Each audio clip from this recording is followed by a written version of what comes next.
नमस्कार, मैं आपका स्वागत करता हूं इस वीडियो में, जिसमें मैं बात करूंगा कि वाईफाई कैसे काम करता है, कैसे वो डेटा शेयर करता है और साथ ही जानेंगे कि CSMA टेक्नोलॉजी का रोल क्या है, एक्सेस पॉइंट किसे कहते हैं, वाईफाई कितनी फ्रिक्वेंसी यूज़ करता है, उसकी बैंडविड्थ कितनी होती है और वाईफाई के वर्जन कब कब और उनकी करस्पॉन्डिंग स्पीड कितनी रही थी। चलिए शुरू करते हैं। जितने भी वर्जन रिलीज़ हुए हैं मैंने सब स्क्रीन पे लिख दिए हैं। ये सब 2013 या उससे पहले के हैं। मैं इसमें मेनली दो वर्जन के बारे में बात करूंगा, एक एन के बारे में और एक AC के बारे में। एन की खासियत ये रही थी कि ये पहला वर्जन जो रिलीज़ हुआ था ये डुअल फ्रिक्वेंसी के साथ रिलीज़ हुआ था, 2.4 गीगाहर्ट्ज़ और 5 गीगाहर्ट्ज़।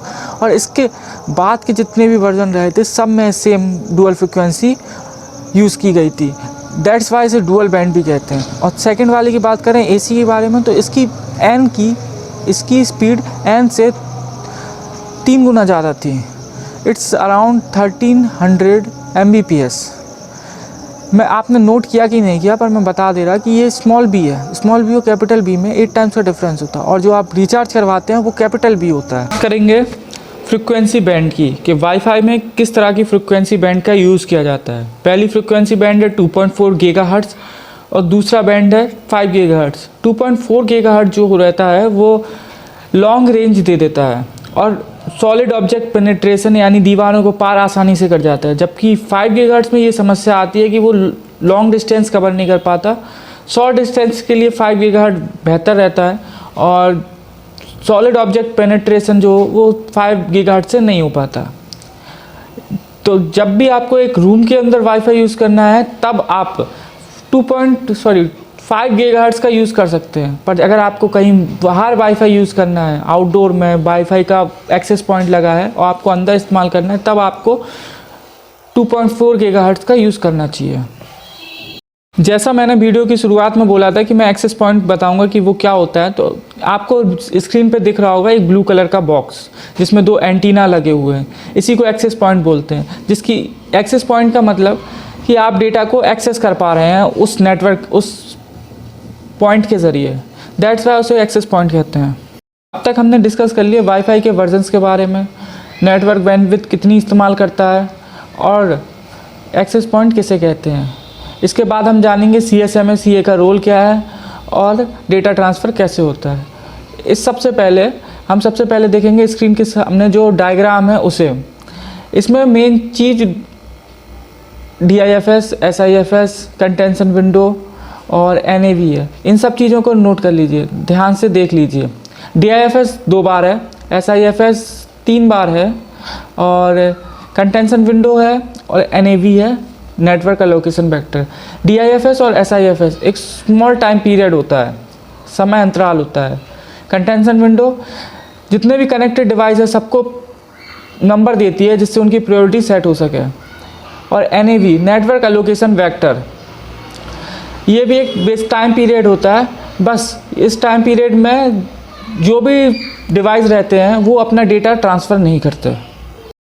अब आगे बात करते हैं CSMA की। डेटा ट्रांसफ़र के लिए ये एक इम्पॉर्टेंट रोल प्ले करता है पूरी प्रोसेस में, और इसकी फुल फॉर्म है carrier sense multiple access with collision avoidance. अब ये कैसे प्रोसेस होता है इसे समझते हैं। मान लिया भी सेंटर में एक वाईफाई का डिवाइस है और अदर डिवाइसेस हैं 4, 5 जितने भी आप मान सकते हैं, समझ लीजिए। पर मैं मान रहा हूँ 4 डिवाइसेस हैं।